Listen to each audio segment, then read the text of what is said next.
the thought I want to leave with you all tonight is something that I had to, in the last few weeks, I guess I would say within the last 4 weeks, I had to be reminded of myself. And I'm going to pass on to you all what God had to remind me of, and hopefully it'll be a help to you. And that's rejoice. And in a time, in a season that we're in, it's so much happening on the bad side of things, I would say. But God began to talk to me because I was a little, I'm going to admit, I was a little trying for me a few weeks ago. And I told God, I said, just to share with you, my garage to my house is detached from my house. So when I need a new roof on the garage, that's the long and short of it. And I went outside and I looked in the garage. And when I looked up in my garage, I could see up in the sky. And I said, God, it's one thing after another. I said, it's like you can't hardly breathe. And anybody who knows anything about a house, and if you are own a house, it's always something in the house that needs to be fixed or taken care of. So I said, God, I said, listen, I am faithful in my paying. I'm faithful in my giving. I'm faithful in my living. I said, you told me that you would supply my needs. And I'm sitting there and I'm looking and I'm thinking to myself, the winter is coming. I can't leave the roof like this, but I don't have, when I got an estimate because of COVID and things being the way they are, it's like the prices have doubled and tripled to get some things done. So I began to ask God, I said, I am, and I talked to you all before about being overwhelmed. I didn't want to get overwhelmed. I refused to be overwhelmed. I refused to let that happen. So God began to talk to me, and he took me to Psalms 118 and 24. And it says, this is the day which the Lord have made. We will rejoice and be glad in it. So when I read it, I'm thinking to myself, what that got to do with what I'm going through? That right? I need you to say, I was looking for, I supply your needs according to my riches and glory. I was looking for those kind of scriptures.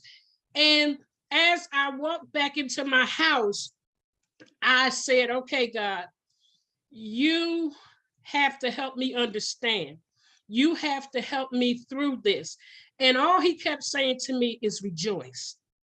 And there are times when you're going through, rejoicing is the last thing you want to do. You might want to cry. You might want to yell. You might want to throw something. You might want to, you get seemingly frustrated, and it seems like if something can burn, it's going to burn. If something can drop, it's going to drop. But God kept telling me to rejoice. He said, rejoice, regardless of what you see, regardless of what you hear, regardless of how you feel, rejoice. So I told God, I said, because see, now I when I was younger, I didn't talk to God like I talk to God now.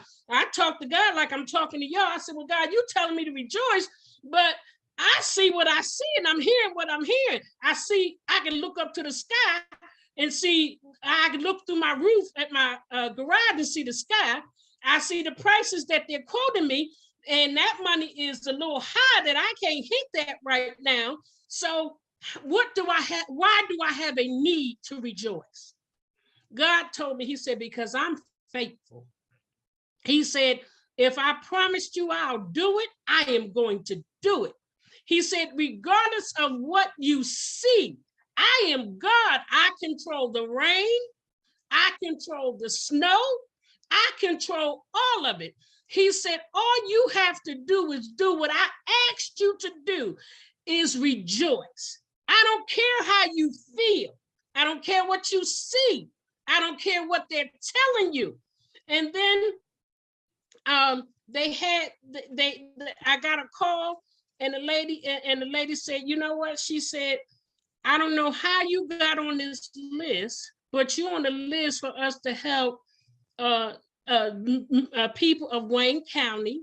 And if you fill out a few little paperwork, we can. She said, what do you need help with? I said, my roof on my garage is about to fall in. I need help with that like yesterday. She said, all I need to do is ask you a few questions. She said, and we can help you with your roof on your garage. And we have to, and what God let me know is we can't wait until we hear the good news before we rejoice. We have to rejoice even when we hear the bad news, because he is faithful. He said, I will supply your needs according to what? My riches.